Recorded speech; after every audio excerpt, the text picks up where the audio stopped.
church service, because those who ended up getting injured or affected or fell victim of that were the women, children, and the elderly who are simply attending church service as worshippers. Now, as we come to the close of this news review, I want us to consider the politics of the times. And even as we do that, let me take a look at some of your feedback before we take a look at the UDA-ODM politics briefly. I think hapa kuna jamaa, Professor Ogola is wrong. How can Gachagua abduct himself? That's a question Joshua Juma is asking. And I guess many people don't understand how you came up with that idea that the former deputy president is working with President Ruto. But again, that's a conversation online. But I want us now to consider the politics of the times. UDA and ODM, and I don't think we may have time for the story because of the discussions. So let's just go straight to the discussion. I'm struggling to look for a headline inside this page that talks about the United Opposition, Senator. What's happening there? But I can see, apart from the attack on Sunday, which has been discussed quite a number of times, in the inside pages I can see UDA and ODM. And the question is, 18 months to the elections, don't you think that in terms of perception, and given the numbers we saw in State House on Monday this week with the UDA elected leaders there, that in as far as perception, the president appears to be a step ahead? The dailies are simply talking about UDA and what's happening in UDA. There's been a mass exodus of some politicians from your side of the political divide. They were present at State House, and now everyone is talking about UDA and the plans they have with ODM. A second to tell Professor Ogola, when he hears people say that there are no permanent enemies and friends, it's because people fight today, but tomorrow they come to the same table. We have not seen President Ruto and Rigathi Gachagua, come to a table. It only applies when people come to a table and now when their interests converge.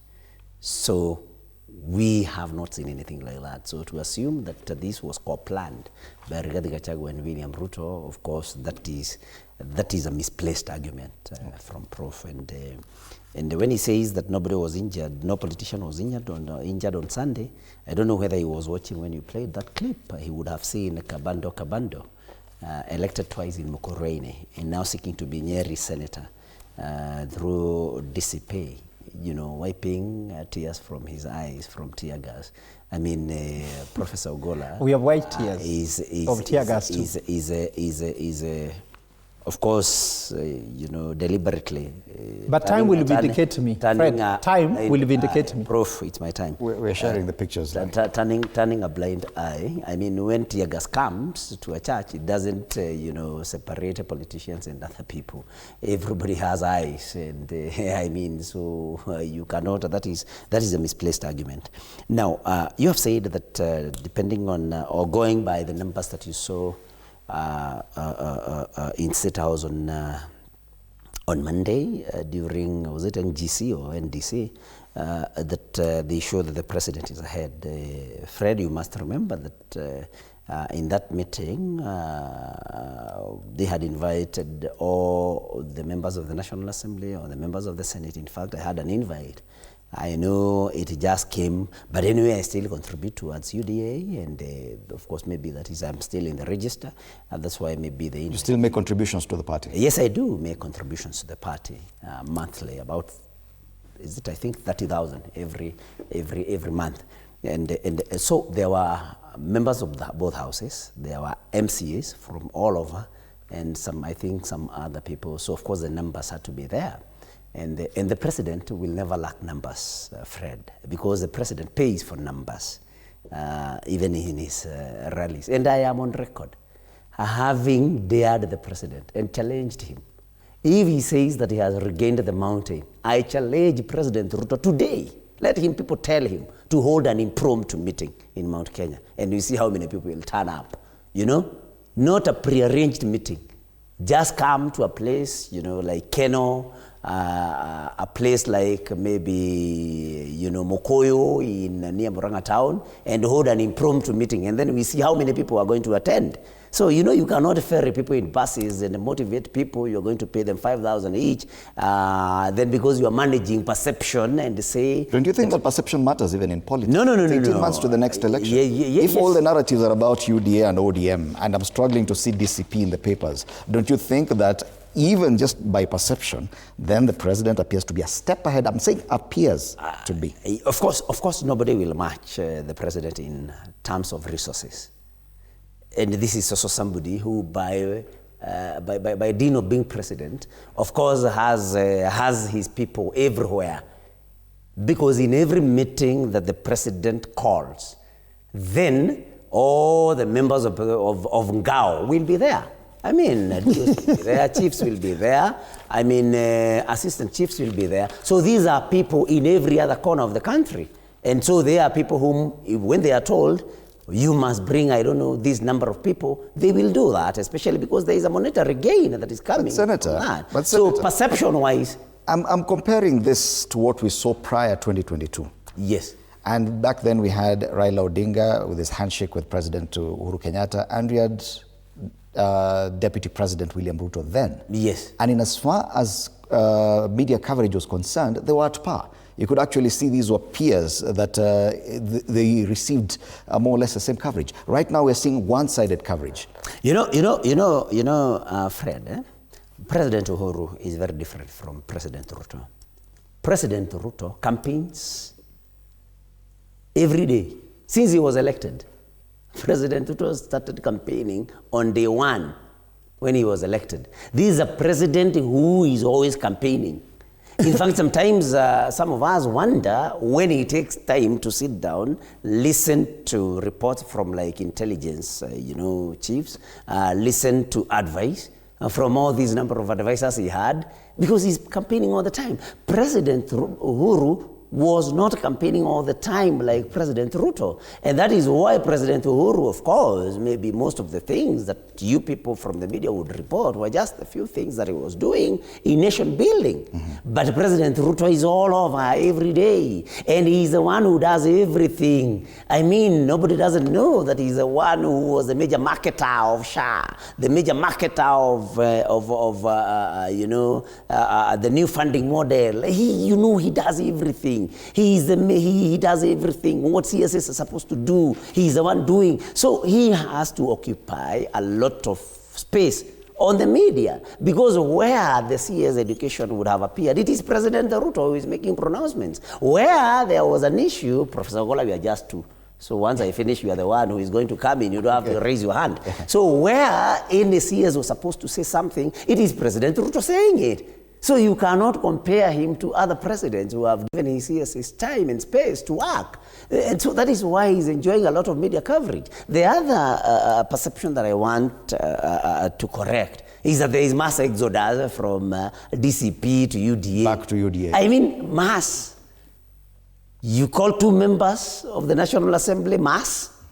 I mean, mass, people are misusing English words. I think people need to, then the word mass needs to be redefined. Does that exodus, mass or otherwise? It is not an exodus.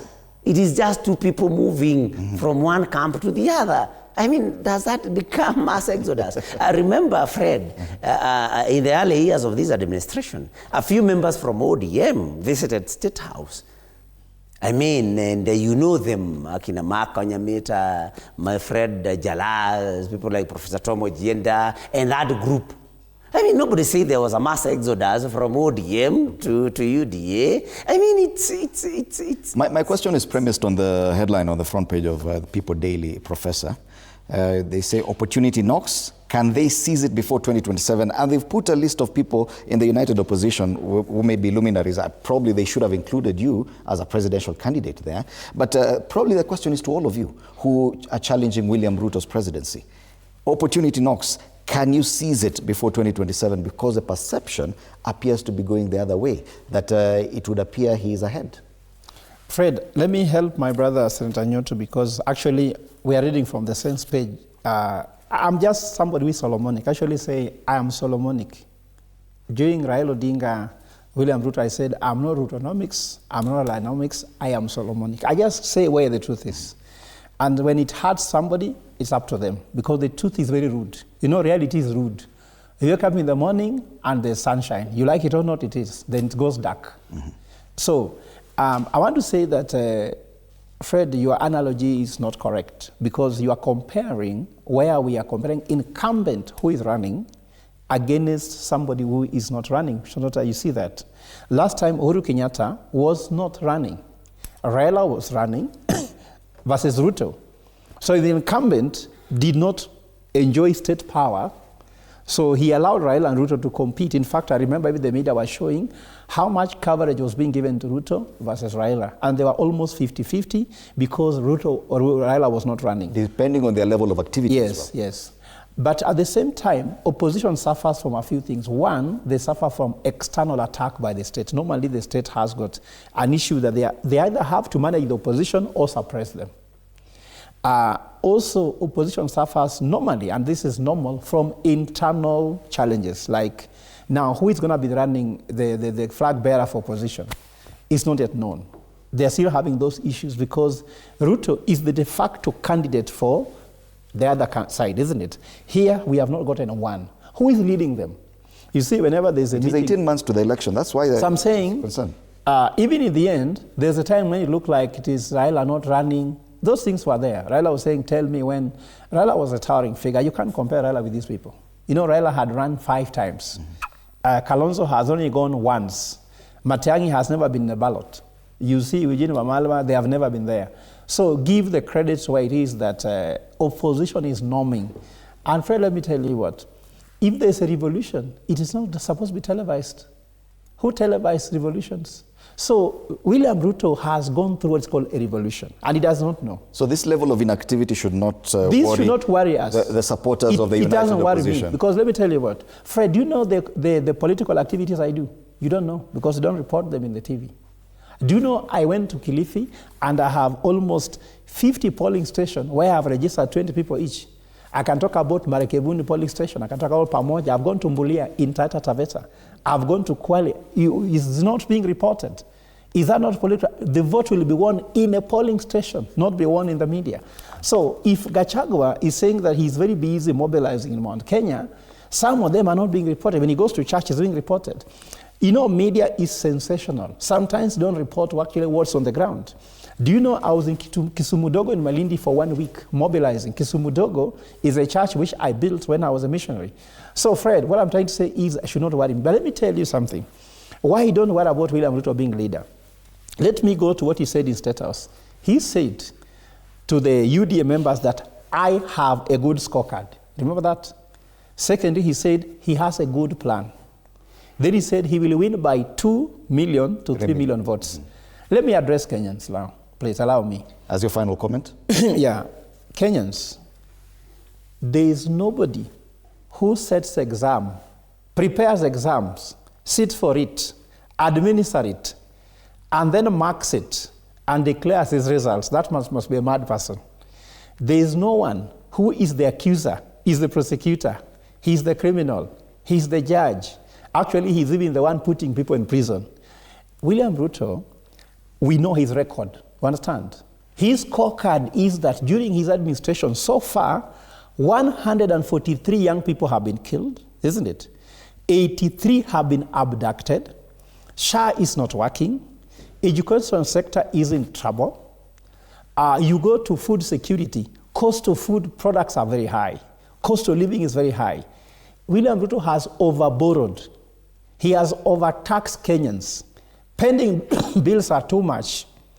And the corruption has skyrocketed. Because during Uhuru, they said they were losing 2 billion per day. Now it is 4.5 billion per day in corruption. And I'm not using my numbers. Go to Kenya Bureau of Statistics and the EACC. We'll give you those statistics. They are not my statistics. So with that record, which scorecard? How can you tell us your scorecard is good? Okay. And then I want to, Fred, just allow me. Because you gave him all the time and you told me I need him to make a final comment. I'm finishing. Yeah. I finish with this short anecdote. When I was in St. Mary's Yala, There's a child who went and said that he was given a report card where he was getting 48, he changed to 82. 49, he changed to 99. Then the column for comments remained the same. 98, very poor. 96, very poor. William Ruto's record is 98 must go. 96 must go. 99 must go, because he's giving himself a scorecard, and Kenyans are not the ones saying your scorecard is good, your plan is good, you mean well. So must go, has to go, and has to go in Jesus' name, he has to go. All right. Senator, final comment. Thank you, Fred. And I think finally, I think I want to ask President Ruto to remember the Constitution that he swore by, and said that he was going to defend it, that if we have to fight politically, that we should not use violence. I mean, he says that people do not have brains. I think let us see him using his brains more, and we compete at that level of brains versus brains. He must allow us to tell people our nonsense, if he believes it's nonsense, even as he tells his wisdom, for the people to decide. He must not use the police. He must not bastardize the police service by making them, accountable goons who are causing mayhem, especially in churches. It is not the right thing. It is the wrong thing to do for a president who was elected on the basis of faith. Just to remind him that, and to ask him to, of course, fix our education. I mean, he has said that the children should report to school with or without fees, which is a good directive, but then let him see to it that capitation is released to schools, is disbursed to schools in full. Let him see, the headline today on The Nation is that we have lost 11 billion SHA has lost 11 billion. So let him intervene, because he was the major marketer of SHA. I think we didn't see anything like this with the NHIF. Let him arrest this so that our people can continue enjoying health services. And finally, to the people of Rift Valley. When everybody else is demonizing Mount Kenya for having produced presidents for 35 years, Rift Valley had Moi for 24 years. And we'll have Ruto for 5 years. That's 29 years. If producing a president is a sin, then Rift Valley must be equated with Mount Kenya in being sinful. And when this argument is made by other communities from other regions, members of the Rift Valley or people from Rift Valley should be the last people to talk about that. Least of all, the members of the Kalenjin community, and I'm not tribal on this, because they're the ones leading this chorus, that Mount Kenya people think that they are the only ones who can lead this country. We want to remind Kenyans that Rift Valley has produced presidents for 29 years. The only difference between Rift Valley, particularly the Kalenjin community, is 6 years. 35 for Mount Kenya, 29 for Rift Valley. And you can compare when, during those presidencies, Kenya had the worst in the economy and in the violation of human rights. Is there for Kenyans to see. All right. Yes, the isolation of Mount Kenya must stop. We have a right to be in this country, and we have a right to fight for our people who elected us. Joe Nyoto, Senator Murang'a County, asante sana. Professor Fred Ogolla, economics and governance expert, thank you for your time at TV47. Our panelists this morning, as we take a look at the big headlines. Yes, indeed, 11 billion shillings looted from SHA in the first 6 months. That's a big one on the front page of the Daily Nation. No longer in charge, that's a police IG. Chemical castration for men to end rape is a big one on this fresh, independent and different Star newspaper today. And house prices rise fastest since 2015 as land slows down. That is a state of the nation, ladies and gentlemen. My name is Freddie Ndimuli. Good morning.